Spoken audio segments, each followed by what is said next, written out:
PRism, Puertoricanism. Marc Gee, network, come on y'all. Increase my net worth as I network and build. Prolific with my rhyme from the mind, I got skills.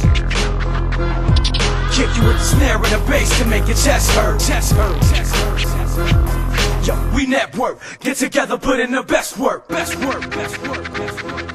What up with the state of hip-hop these days as we blaze tracks with the flame of untamed raps? I came back, stronger than ever. I last me never, dog, I rhyme forever. Even in the spiritual form, hitting you with lyrical swarms like locusts.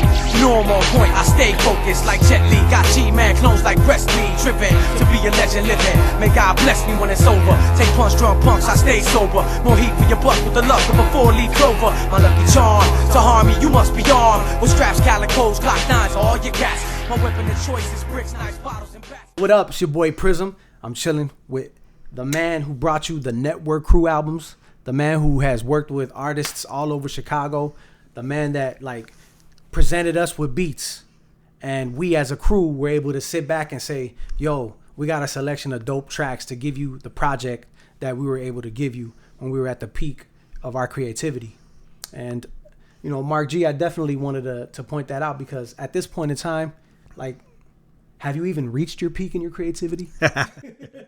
Well, first of all, man, thank you. Absolutely. Very, very nice to have you here. Much Marc love. Gee, definitely. You know, and I just wanted to like ask you, like, how do you feel about that? Like, as I speak on that, do you feel like you've already reached your peak creatively, or are you still hitting another stride? Yeah. Like, what are you getting? What's new? Well, you know, the thing about me, and I think it's lucky for me, is I'm a sample-based producer. Yes. Right? Yes. So as long as I can keep finding dope samples, as long as I'm good at listening to music, I can be decent at making it, you know? So I just feel like my creative limits are the limits of my ability to find dope samples. You know? Which is endless, basically, is what you're trying to say? I haven't reached it yet, you know? I don't know if what I make is dope, but I find a lot of cool samples to mess with, I think. It seems like, to be perfectly honest, I had to validate that because today, what we wanted to do is we wanted to bring Marc Gee over to experience the DAWLESS challenge, right? So what we want to do is we want to have people to come over and just play with the groove box. You know, just do it without the mouse and the computer or the software. Just try to create from within the box.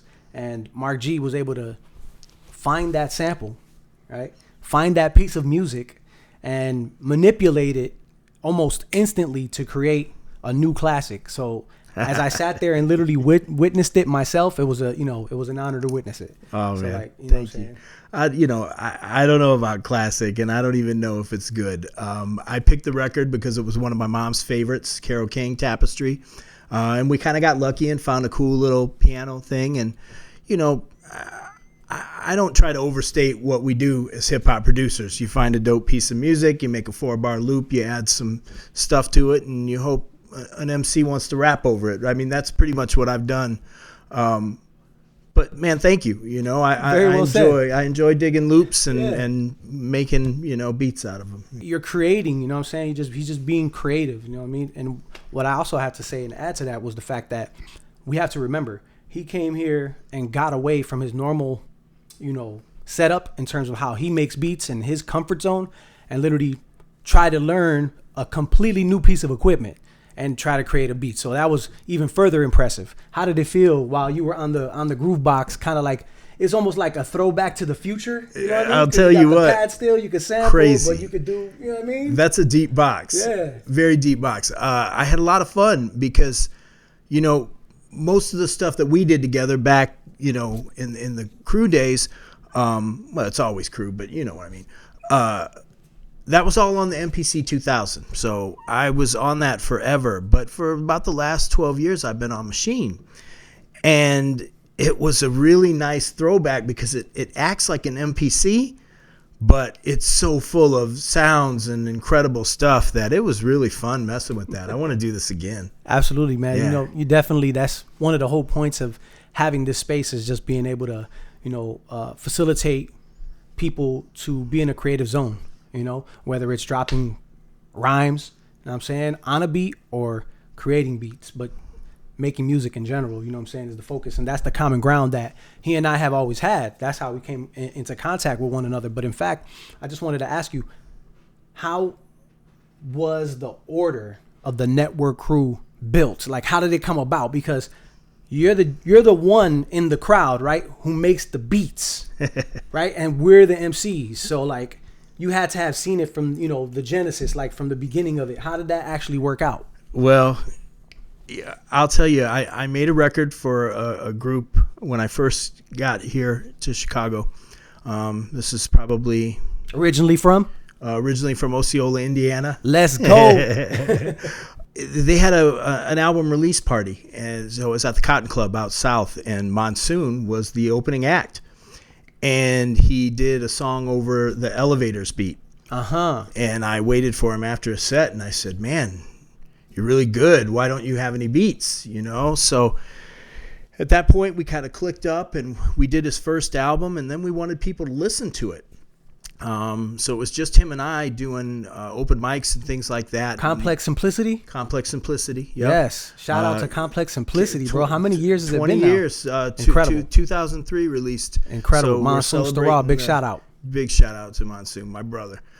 We decided we needed to, if we were going to have anybody hear our music, we needed to get to the Northwest side, you know, where people were being creative and making more music more like what we were making. So we very simply said we need to network, and that's where the network crew came from. Us reaching out to people, you know, yourself, DJ Aloe, much love and respect to my brother. Big shout out Aloe, yes sir. You know, I mean, it was just a really, really creative time, and I was fortunate enough to meet a lot of really, you know, talented MCs who, again, take, you know, my simple 4-bar loops and turn them into real songs. Man, I could tell by the depth of this conversation that clearly we could give you tons of history, but we just simply couldn't accomplish that in 10 or 15 minutes of video time. Right. So we'll have to reconvene just so that we can move on to the next stage of this process. Ultimately, it's already been a pleasure being able to watch Marc Gee come through and just create. You know what I mean? Because that's what it's really all about. Creating music, love, fun, enjoyment, you know what I'm saying? Expressing that creativity. So last question I have for you, Marc Gee, is just the fact that when you look at this, you know, what kind of flashbacks do you get? And we'll try to keep it brief. We could get deeper in a future time, but what, you know, encapsulate it for us. You know what I mean? Well, first of all, it fills me with pride. A lot of fun we had, right? Absolutely. But we made some really good music. You know, I checked the streaming reports, and you know, the network album, which we released in 2005, is still being listened to all over the world, and I love it. That makes me incredibly proud. But then I just kind of laugh because we really had a lot of fun and laughs, you know, traveling and doing shows. And that was literally what I was going to add, Mark, was the fact that it's not like we were a bunch of artists that had an opportunity to record an album. We actually experienced a significant amount of actual live performances, getting in front of crowds, interacting with people, you know what I mean? Like literally being out there and networking, creating an atmosphere. In fact, Marc Gee, Monsoon, they had the big wig. And at that time, we allowed other MCs to come in and perform, do a song. So we created a very large community there for a long period of time, very successfully. So there has to be, you know what I mean? When you look at that, there has to be that impact, you know what I'm saying, of just having been active in Chicago hip hop. Yep. Not only making the beats, but participating on live performances, which I think really does take you to the next level as far as an MC, a creator, a producer, etc. Is actually getting out there in front of people and rocking. You know what I mean? So now it's one is making the music. There's artists that can't get that far, right? So we make the music and we finally get confident enough to put it out. Then when you get confident enough to put it out, but then it's another step to physically get out there and actually perform the material. Now there's a step above that, and that's actually getting out there and performing the material in front of a crowd who actually enjoys it. Right. Right. We've seen both. And that's the beauty of that overall experience that I think really matters in terms of considering yourself, you know what I'm saying? Like, I don't want to, my goal is not to cut anybody out, you know what I'm saying? Right. It's just to express the tears to encourage, to have motherfuckers understand, listen, do it, bro. Just do it. You know what I mean?